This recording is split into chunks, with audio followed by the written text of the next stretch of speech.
Hello everyone, this is Immortal speaking, and I'm here today to give you the audio commentary for my fan comic, Futurama, Tales of Meatbag Island.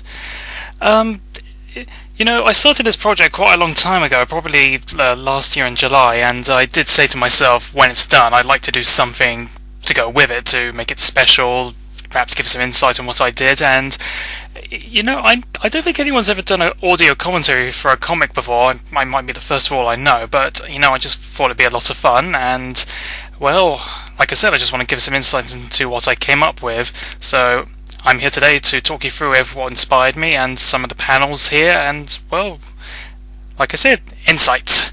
So without further ado, let's get started. I had this idea a long time ago. I was really into the Monkey Island games when I was a kid, and when I started replaying some of the old ones and the downloadable contents, the Tales of Monkey Island, I was really blown away by them and thought, I'd like to see Futurama do some more parody crossovers, and doing a pirate theme one I thought would be a great idea. Something we've actually seen this in the past. We saw this in what episode was it?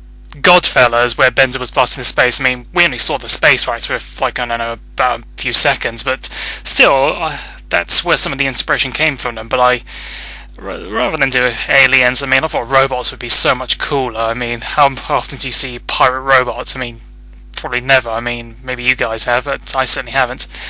Another thing that I decided to blend with it was, well, answer me this, guys. How many of you watched the DVD movie The Beast with a Billion Backs and thought, what happens with Kif and Amy? Did they break up? Did they get back together? If they kind of left it on a cliffhanger at the end of the movie and just said, hey, they've broken up, but then in the fourth DVD movie, Into the Wild Green Yonder, they said that, yeah, they're back together. Hey, there goes Kif chasing after her, they're fine.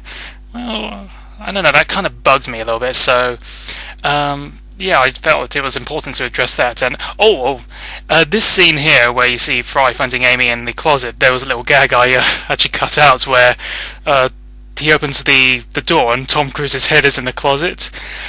I'm sure you guys already know what that joke's all about, but I guess in the end I decided to cut it out because I thought, that joke's been done to death. Everyone's done it. Family Guy, South Park, well, don't really need to address it again.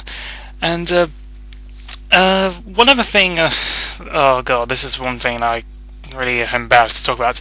I suck when it comes to drawing backgrounds. As you can see, the interior of the Nimbus here is kind of meh in my opinion, but yeah, I absolutely can't stand drawing backgrounds because I suck at it. And I did study orthographic projection when I was a kid in school, and that's where I came up with this idea to do some orthographic projections to make the interiors look good, but most of it's just lazy lines and all. And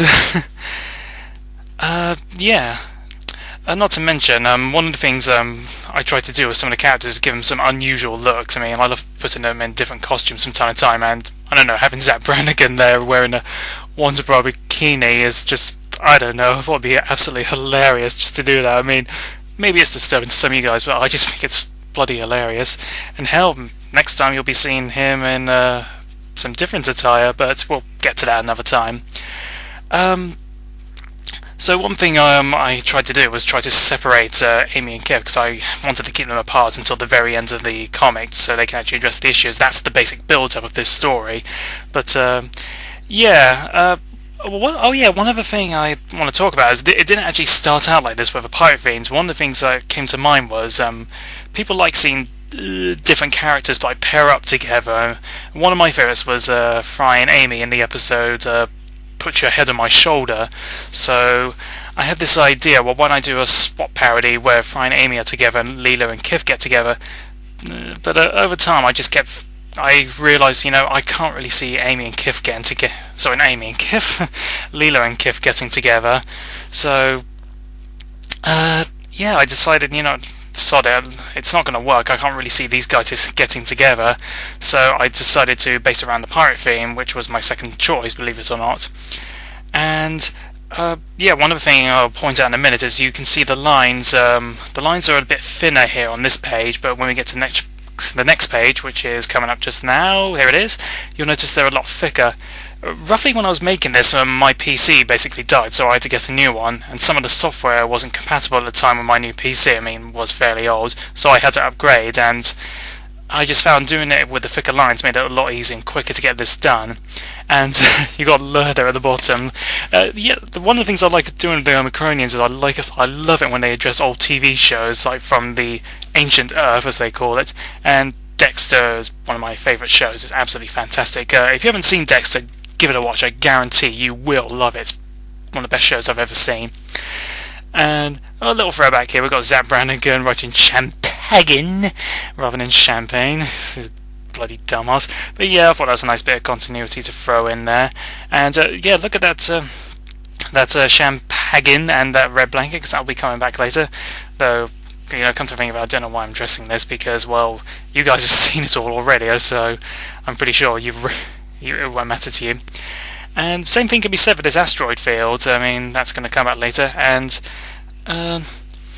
yeah, one of the things I love about some science fiction, as Matt Groening has addressed, that science fiction is nothing as it seems. I mean, it always seems like something's going on, but there's more to it than that, or there's something secretive that's going to show up later. And having it seem that Amy and Fry have gotten together again, that's one of the big payoffs in this story. Yeah, another thing, like I said, I suck when it comes to drawing interiors and backgrounds, so sometimes I would just like cheat slightly. I would just like take stills from episodes and just say, okay, so we got a table here, we got a door there, so how am I going to fit this all in? So I would basically take what the interior looks like and just move it around slightly so it looks like it was legitimately there. But yeah, I digress. Another thing, the pirate ships and the escape sphere. The escape sphere was just, I don't know, that was just a pretty simple like submarine rip-off. Like, I remember seeing those submarine like capsules on some of the old Hanna-Barbera cartoons. I think it might have been the Scooby-Doo one. I can't really remember, where they would go underwater and it was like a sphere with a hole in it. That's where that idea came from. But the pirate ship, I'm sure you guys will recognise from The Beast with a Billion Backs. I mean, like I said, I suck when it comes to drawing these things like this, so I would just like take a design and change it slightly. And Captain Frax here. Frax, some of you who pay very, very close attention will notice that he looks a lot like a pirate robot from The Beast with a Billion Backs. If you look at the end, you'll notice the similarities, but I gave him some of my own designs, obviously with a pirate tat, and rather than having an eye patch, I just said, let's just remove one of his eyes. And as for a beard, I thought it'd be cool to have like exposed wires be his beard. And yeah, next here, some of these robots you'll be seeing soon, like this one I designed myself, but I thought it'd be cool to give him some tank wheels to make him look a bit more sinister and like a quick design. And nudity, one of the main important things of Futurama. Nudity to me only works when it's either part of a gag or part of a story, but I wanted to establish that into my comic. I mean, I don't do it as well as Peter, who's done like For Better, For Worse, and When Disasterians Strike Back. If you haven't read them, check them out. They're fantastic. And some of these gags here are actually references to Pirates of the Caribbean. In a deleted scene from the first movie, there's these two dumb pirates who spy on Keira Knightley getting undressed, but it was cut from the movie, probably because Disney saying, no, you can't have nudity and this is Disney. But hey, screw it, this isn't Disney, I can have nudity if I want, or the undressing parts. And like I said, I love redesigning character costumes, and giving Fry and Amy like pirate costumes was something I really wanted to do. Fry's costume is basically like Guybrush Threepwood's costumes from the from the second and fifth Monkey Island games, their little blue jacket. I think he even makes a reference to it, as I remember. Amy's is more or less like from the costume designs from the Soul Calibur 4 video game, where you can make your own characters. I took the pauldrons and the top, that's basically my design for her. And a little gag that I just threw, wash buckets from A Prison of Bender in there. I mean, like I said, it was going to be a wash bucket, but I don't know, I like making references to the show. I'm just chucking them in there for laughs. And I also got Leela like referencing how the what are they called? The career chips, like you can be used to track people. And yes, more nudity, just like you guys wanted. As you remember from the first Pirates film, the pirates told Keira Knightley if she didn't dine with the crew, the captain, she would dine with the crew and be naked. I think most people would agree that Amy would have no problem with that. She'd rather be naked with the crew than dine with the captain. I mean, hell, even John DiMaggio said that she's a slut, so hey, no problem to her then, huh? Some more pirates are designed here. From the previous page, you may notice one of the pirates was also from The Beast with a Billion Backs, but I designed him to look a bit like Chef from South Park. Don't ask me why, I just did it for the hell of it. And I think I had a joke on that sign on in the background there, but I'll be hanged if I can remember what I wrote. Maybe it was just a little joke or something, but like people have pointed out, some of the text is way too small. And it's kind of like an artist's curse. Like, you do something you think is going to be great, but when you show it to your friends and you see it for what you've done, you think, oh god, that sucked, why didn't I do it differently? And of course we've got the little pirate there in the background, the pirate parrot from Tales of Monkey Island. I just thought that'd be cool to throw in there. And you see the treasure map there. One thing that always bugs me about Futurama is how they put things from the modern day era into the future, and we often go, why would that be in the future? It wouldn't be in the future. That makes absolutely no sense. So I made a reference to why would they use a treasure map? I'm sure they use like a hollow sphere or like a treasure sphere, like to find their treasure.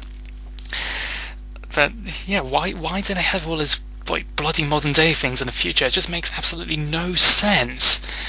Again, I digress. Coming up with this planet where the treasure is, I mean, one of the things I want to do is make it really difficult to find, so I just had this idea. It's basically a water planet with just one tiny island, so that's my way to make it difficult to find. And of course you can see that the island is actually, it's basically ripped from Inagada de Lila. It's basically the island where her and Zap wound up, where what they thought was the Garden of Eden. But I made a few changes here and there, like some more beaches and a tiny island in the corner. And of course we got another cameo from Murray the Skull. Who doesn't love Murray from Monkey Island? I mean, I think he's perhaps the most popular character from the franchise. And one of the things I actually learned when designing this island, I began thinking, how the hell am I going to design this island? And looking at Peter's comic For Better and For Worse, I saw what he was doing in the island. He was just like making like little shapes with the bushes and the mountainsides, and I thought, okay, so it's just basically a simple shortcut. So that's where I got this idea from. It's basically you learn from others. That's how we learn. And a couple more gags here. We got like me making a joke about Lost and how it sucks and how they didn't know where they were going with the plot, and a little Jack Sparrow skeleton there. People often make jokes that Jack Sparrow looks like a transvestite because of all the damn eyeliner he uses, but we'll have another transvestite making an appearance in my next comic, but we'll get to that next time. What else? Oh yes, and heavily few sign jokes in here, like Forbidden Territory, watch where you're going, wipe your damn feet, etc, etc.